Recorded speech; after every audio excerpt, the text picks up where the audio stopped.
BDD is the English abbreviation of boron-doped diamond, which is a high-quality electrode material for the electrochemical advanced oxidation method to treat organic wastewater.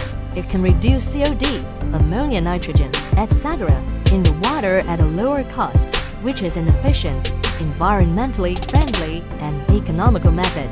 During the electrochemical oxidation process, organic matter is oxidized into carbon dioxide and water, which does not produce secondary pollution, and the degradation rate of organic matter is very high, and the high corrosion resistance of the BDD electrode can ensure the long-term stable operation of the electrode.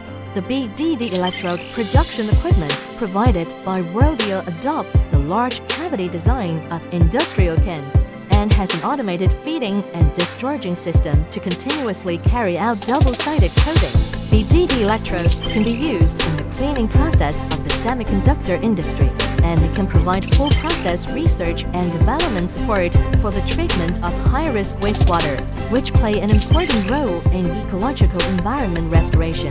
Besides, it can also greatly purify sewage and wastewater generated in the printing and dyeing industry. The BDD electrodes produced by Worldia can be supplied in batches and can provide full process R&D support from small scale, pilot scale to engineering applications for the treatment of high-risk industrial wastewater.